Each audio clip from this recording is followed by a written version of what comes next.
A story of love, prejudice, and family. The white two-story house standing in a residential neighborhood on the outskirts of Columbus, Ohio, was the epitome of a typical middle-class home. The well-maintained lawn, red brick walkway, and seasonal flowers decorating the front entrance spoke to the meticulous nature of its inhabitants. Every time Emily Thompson visited her childhood home, she felt memories from her girlhood come flooding back. Her father Robert was a serious man who worked as an accounting manager at a local mid-sized construction company, while her mother Dorothy had managed the household as a full-time homemaker. Both were good people with typical Midwestern values, though sometimes the narrowness of those values became apparent. "Emily, welcome home," Dorothy greeted her daughter at the front door. White had begun to mix into her mother's hair, but her smile was as warm as ever. "I'm home, Mom. Marcus is with me too." When Marcus, Emily's husband, appeared from behind her, Dorothy's expression stiffened slightly. It was only for a moment, and she quickly put on a forced smile. "Marcus, welcome." Marcus was a gentle man. He was tall with a trim build and kind, intelligent eyes. And above all, his skin was a beautiful brown color. 2 years had passed since he married Emily, but there was still a subtle tension between him and his in-laws. "Good afternoon, Dorothy." "Thank you for always having me," Marcus said, bowing his head politely. His manner was always gentlemanly, and he treated everyone with respect. In the living room, Father Robert was watching television. He was dressed in his usual outfit of a plain shirt and brown slacks, and when he saw Marcus, he raised his hand lightly in greeting. "Hey there, Marcus. Good to see you, Robert." The conversation always ended at about this level. Robert never took openly rude behavior toward Marcus, but he didn't seem to welcome him wholeheartedly either. Emily's heart ached every time she saw her father's attitude. "Isn't Jessica coming yet?" Emily asked her mother. "She should arrive soon. She has wedding planning meetings today," Dorothy's voice brightened. Emily's younger sister Jessica was a nurse, and her lively, sociable personality made her their parents' pride. Next month, she was scheduled to marry Brian, a doctor who worked at the same hospital. The front door burst open energetically, and Jessica came bouncing in with a smile. With her blonde hair in a ponytail and wearing her nurse's uniform, she looked exactly like a healthy young American woman. "Everyone, good to see you." Jessica hugged Emily and kissed both parents. Then she stopped in front of Marcus. "Marcus, how are you?" "Fine, thanks to you." "The wedding preparations must be exhausting, right?" "They are. But it's fun," Jessica laughed without reserve, but Emily detected a faint uneasiness behind that smile. At dinner time, the family of 4 and Marcus gathered around the dining table. Dorothy had prepared roast beef, mashed potatoes, and green beans for the meal.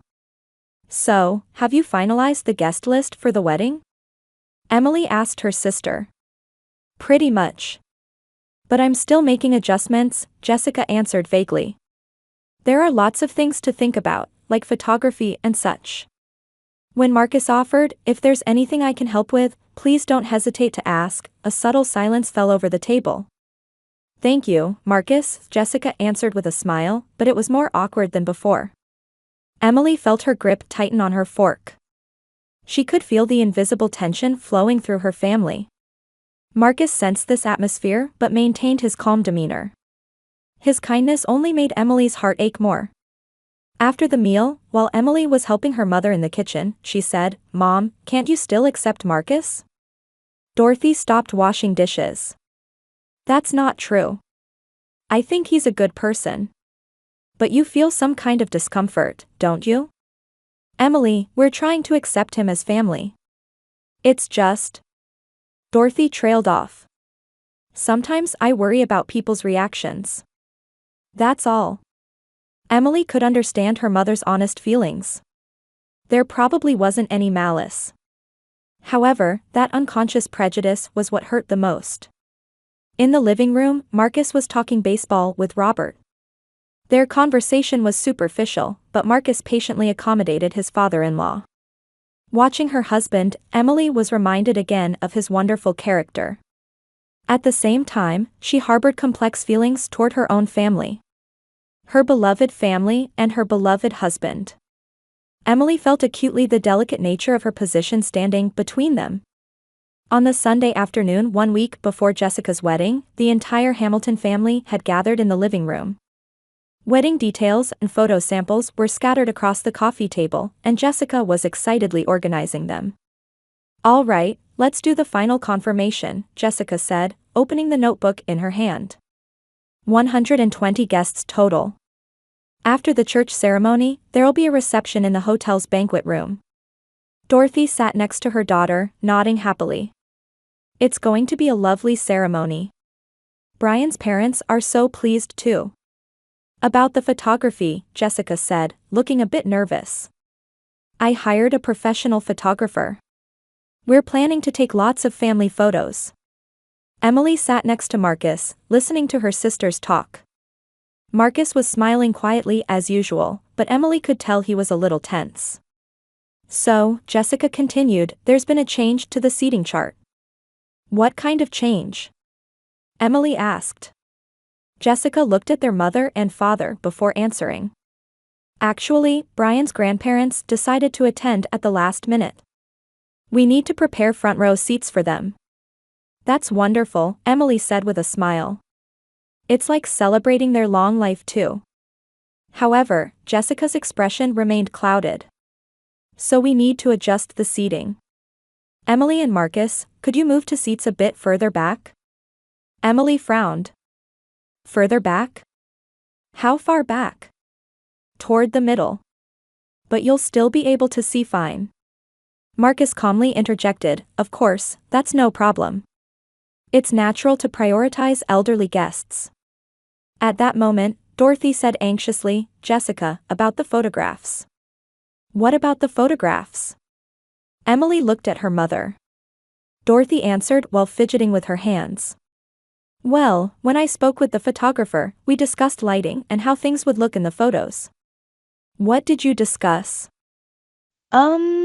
Well," Dorothy continued with difficulty. "He said that differences in skin color would stand out very much in the photographs. The professional said that adjusting the lighting would be difficult." Emily's face went pale. "Mom, what are you saying?" "Don't misunderstand, Emily," Dorothy waved her hands frantically. "I don't have any ill will toward Marcus. It's just that photographs last forever." Marcus's expression hardened. He said quietly, "So you're saying that having me there would make the photos look bad?" "That's not what I mean," Dorothy's eyes filled with tears. "But, you know, there's still the matter of unity." "Unity?" Emily's voice trembled. "You mean unity because everyone's white?" Robert leaned forward from the sofa.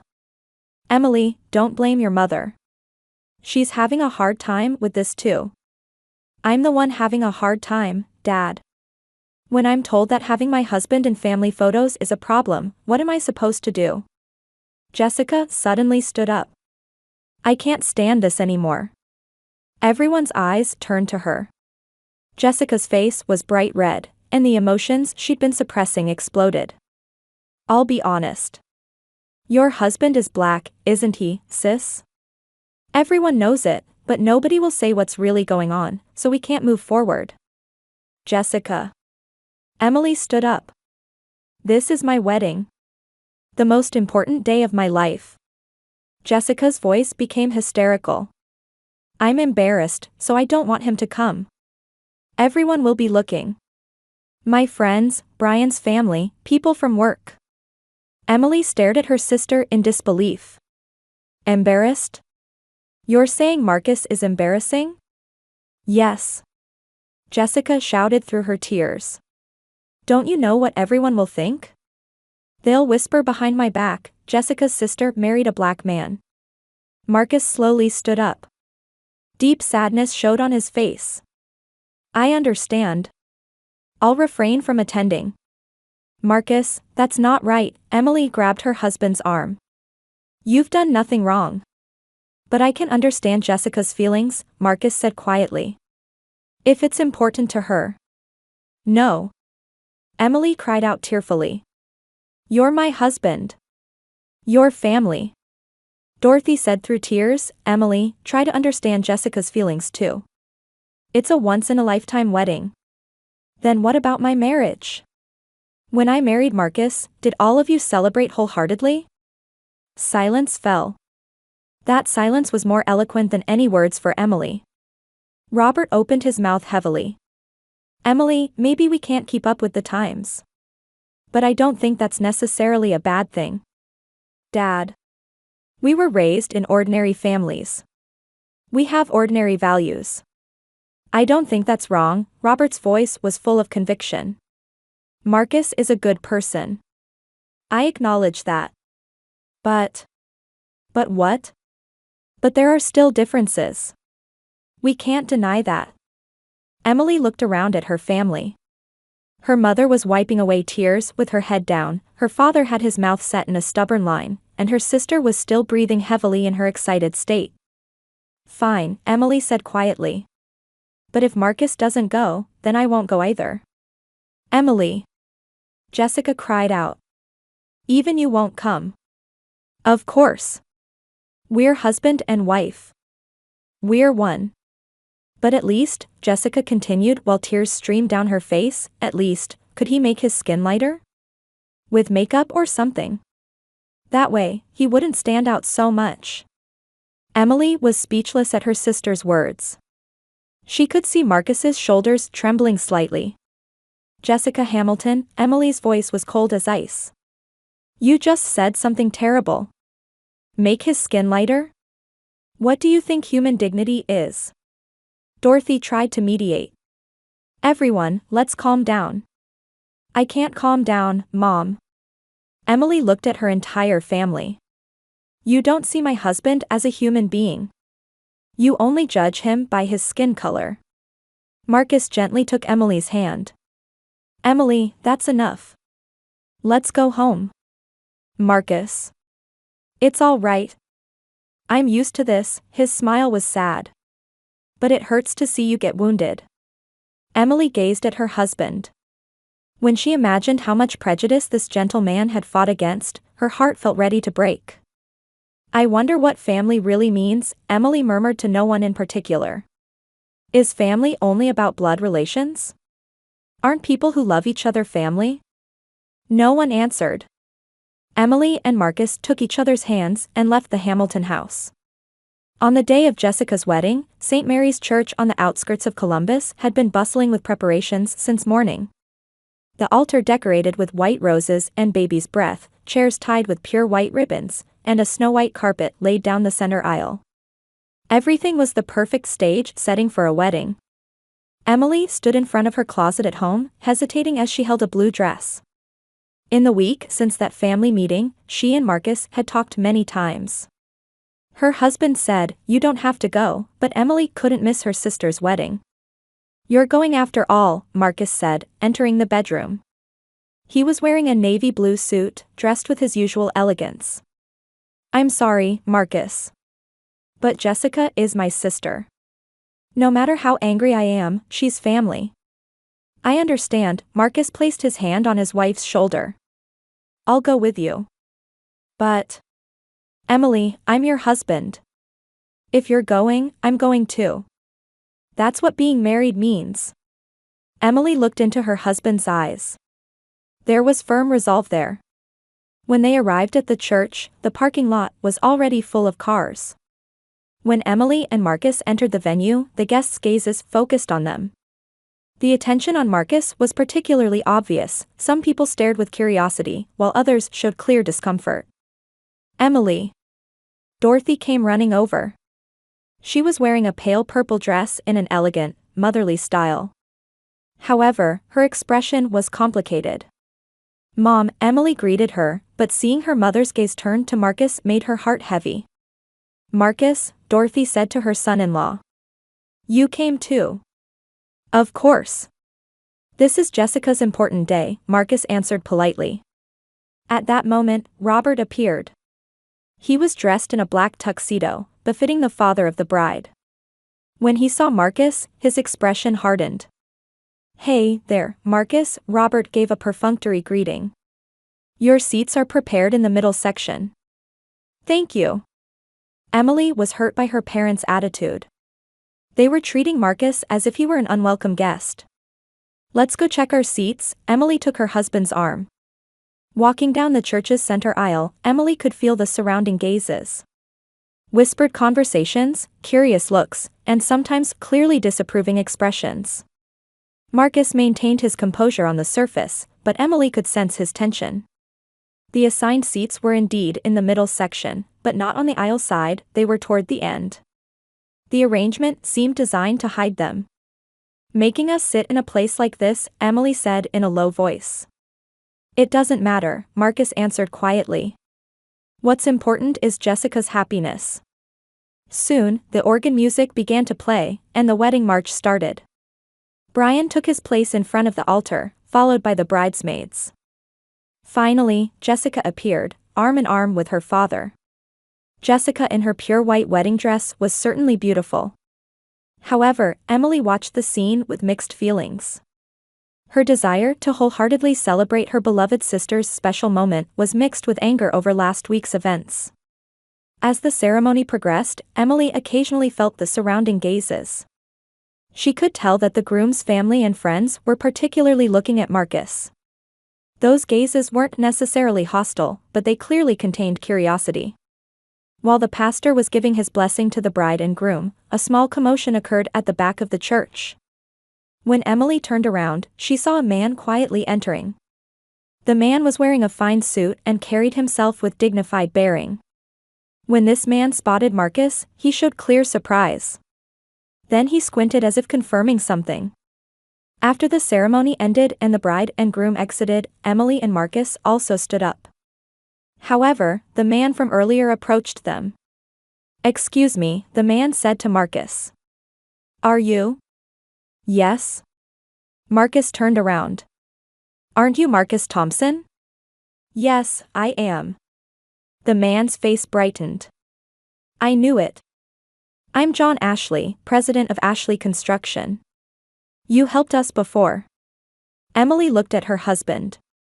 Marcus smiled gently and answered, "Mr. Ashley, it's been a long time. What a surprise to meet you here." "Actually, I'm the groom's cousin," John explained. "But still, what a surprise to meet you here. Are you with your wife?" "Yes, this is my wife Emily," Marcus introduced Emily. "Pleased to meet you. Your husband has been a great help to us," John greeted Emily politely. At that moment, the move to the reception venue began. However, John's presence had subtly changed the atmosphere in the church. Several guests were watching Marcus and John's conversation with interest. At the hotel's banquet room, cocktail hour had begun. Emily and Marcus were standing quietly in a corner, but John approached them again. "President Thompson, thank you for taking time from your busy schedule." "President," one of the nearby guests asked. "Yes, he's the president of Thompson Construction Company," John answered loudly. "Our company has had a long business relationship with them." The venue began to buzz. Thompson Construction Company was so well known in the region that there wasn't a person who hadn't heard of it. "Why is the president of Thompson Company here?" another guest whispered. "He's the bride's brother-in-law," someone answered. At that moment, Robert approached with a pale face. The largest client of the company where he worked was precisely Thompson Construction Company.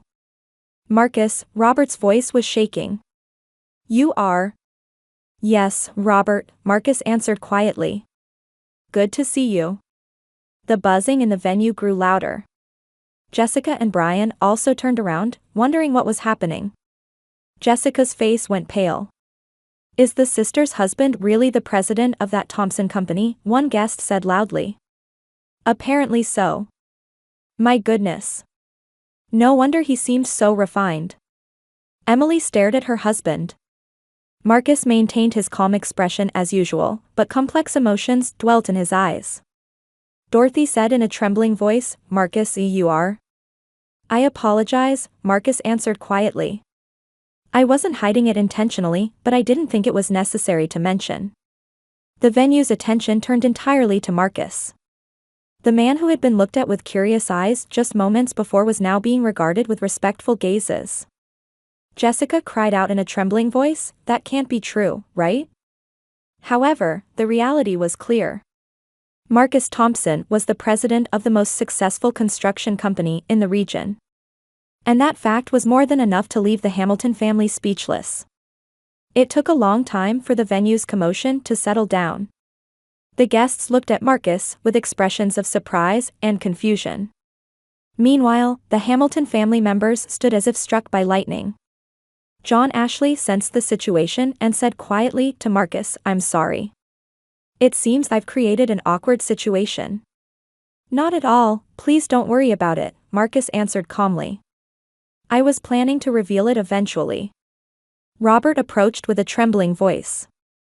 "Marcus, are you really the president of Thompson Construction Company?" "Yes," Marcus nodded quietly.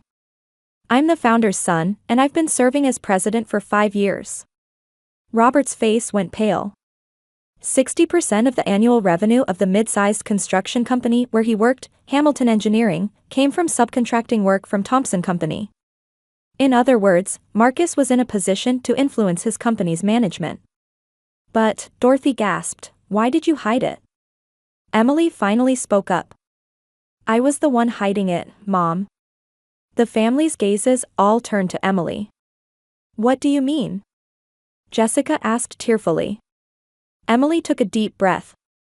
"Marcus wanted to reveal his identity from the beginning. But I stopped him." "Why?" "Because I wanted to be loved," Emily's voice trembled. "Not for status or wealth, but loved as a person." The venue fell silent. Emily continued while looking at her husband. "We met 3 years ago. I was still working as an insurance salesperson then." The memory of that day came back vividly to Emily's mind. It was a rainy Thursday afternoon. Emily was at a small sales office, consulting with a client. The man was asking detailed questions about ordinary life insurance. It wasn't expensive insurance at all, just very standard coverage. "I'm considering insurance for my family," the man, Marcus, said with a serious expression. "I'm thinking about when I get married and have children in the future." Emily was impressed by his sincere attitude. Many clients saw sales representatives only as tools to get lower prices, but Marcus was different. He made an effort to understand the insurance content and listened earnestly to Emily's explanations. "I'm glad I met a sales representative like you," Marcus said while signing the contract. "You're very honest and trustworthy." After that, Marcus began visiting the sales office once a month, using minor questions as an excuse. Emily also began to look forward to her conversations with him. He was intellectual, kind, and above all, full of human charm. "Actually, I have something to ask." 3 months later, Marcus appeared just before the office closed. "If you have time sometime, would you like to have coffee?" Emily answered with a blushing face, "Yes, I'd love to." Their first date was at a small cafe. Marcus talked about working in the construction industry, valuing family, and his dreams for the future. However, he didn't speak in detail about his company's size or his position. "My work is quite ordinary," Marcus said modestly. "But I think it's important work that supports people's lives." 6 months after they began dating, Emily learned Marcus's true identity by chance. In an article on the business page of the newspaper, Marcus's photo was prominently featured as the new president of Thompson Construction Company. "Why didn't you tell me?" Emily confronted him, showing him the article. Marcus looked troubled. "I was planning to tell you. But the timing. You approached me while hiding your position? Were you deceiving me?" "No," Marcus looked at Emily with serious eyes. "I was truly attracted to you. At first, I certainly approached you as an ordinary insurance customer, but as I got to know your character, I came to love you sincerely." "But..." "Emily, I've met many women before. But most of them showed interest in my position and wealth. You were different. You saw me as one human being." Emily said through tears, "But you still lied to me." "Yes. I'm truly sorry," Marcus bowed his head. "But please, face me as I am. Look at Marcus Thompson as one man, without his position." That night, Emily continued thinking alone. He had certainly lied. However, she could understand the feelings behind that lie. She could imagine how difficult it was for a successful man to find true love. The next day, Emily called Marcus. Let's start over from the beginning. Emily. But I have a condition. Until we get married, let's keep your real job secret. I won't tell my family either. Why? I want to confirm something too. Whether you truly love me, or whether you see me as a convenient wife candidate. Marcus smiled a little sadly. I understand. But someday we'll have to talk about it. Yes, someday. At the venue, Emily continued while wiping away tears. So Marcus interacted with my family as an ordinary construction company employee. I wanted to confirm how you would see him, whether you would judge his humanity without knowing his position. Dorothy said in a trembling voice, You only judged him by his skin color. Emily's voice was cold. You ignored his kindness, his character, his intelligence, everything. Robert held his head. He realized he had looked at his company's most important client with prejudiced eyes. Moreover, that person was his daughter's husband. Marcus, Robert said in a trembling voice, It's all right, Robert, Marcus answered quietly. I'm glad I could learn your honest feelings. Jessica approached while crying. Marcus, Jessica, Marcus smiled gently. Today is your special day. Please enjoy it. But I said such terrible things. That's in the past. What matters is how we face each other from now on. The guests at the venue watched this family's complex drama. Reflection showed on many people's faces. The fact that the man they had been looking at with curiosity and prejudice was actually the president of the region's most successful company had greatly shocked their values. John Ashley approached Marcus. Thank you again for today. About next week's meeting, I look forward to working with you. Yes, thank you as well. At that moment, Emily noticed that the guests' gazes had changed. The looks that had been full of curiosity and prejudice just moments before had now changed to respect and awe. However, Emily understood that this too was merely superficial. How ironic, Emily murmured quietly. His skin color hasn't changed, but everyone's way of looking at him changed in an instant. Marcus squeezed his wife's hand. But you saw me from the beginning. That's what matters most. The bride and groom, Brian and Jessica, approached hesitantly. Their expressions mixed confusion with apologetic feelings. Marcus, Brian said. Thank you so much for today. And I'm truly sorry. Please don't worry about it, Marcus smiled at the groom. I sincerely celebrate both of your new beginning. In that moment, Emily realized anew her husband's greatness. Even when humiliated, he could wish for others' happiness without showing anger. Regardless of skin color or position, he was truly a gentleman. 3 months after the wedding, on an autumn afternoon, Emily and Marcus were relaxing in their home's living room. Sitting on the spacious sofa and gazing at the fireplace, the two spent quiet time together. Since that commotion, their lives had changed significantly. The first change came to Robert's workplace. Business with Thompson Construction Company continued, but Robert's own position became delicate. When colleagues learned he was the president's father-in-law, they showed complex reactions. Some people suddenly became fawning, while others began keeping their distance. In the end, nobody treats me normally anymore, Robert confided to Emily over the phone recently. They either see me as Marcus's father-in-law, or as a prejudiced fool.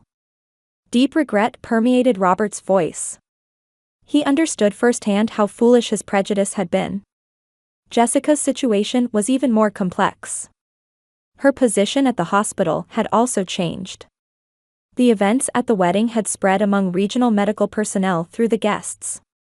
For her as a working nurse, this reputation in a medical setting that emphasized diversity and equality was certainly not good. Sis, Jessica called Emily last month, crying as she apologized over the phone. I said truly horrible things. To Marcus, and to you. Jessica. My colleagues at work, my patients, everyone looks at me differently now. As a nurse, I should treat all people equally, but I showed such discriminatory attitudes toward family. Dorothy was the most seriously affected of the three. Her reputation in the neighborhood women's association and church community had fallen to the ground.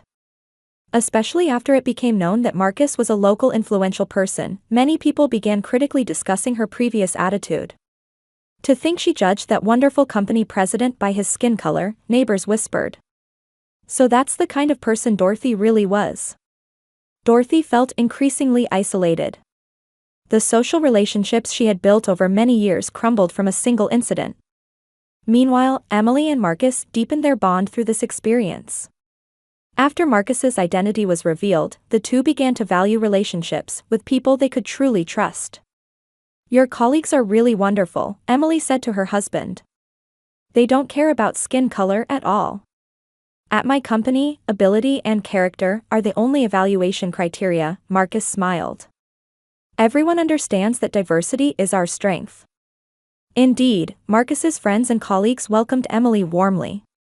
They were people who valued individual worth regardless of race or background. "True family isn't just about blood relations," Emily murmured while resting her head on Marcus's shoulder. "That's right," Marcus gently stroked his wife's hair. "People who can respect and support each other are true family." The relationship with the Hamilton family wasn't completely repaired. Emily didn't completely reject her family, but she avoided the frequent interactions they'd had before. They would meet on special occasions, but building deeper relationships had become difficult. Last week, Robert called for the first time in a while. "Emily, won't you come to Thanksgiving dinner? You and Marcus together?" "Dad. We were wrong. I want to apologize from the heart. And now I can understand what a wonderful person Marcus is." Emily thought for a moment before answering. "I'll discuss it with Marcus. But don't think we can go back to the same relationship as before."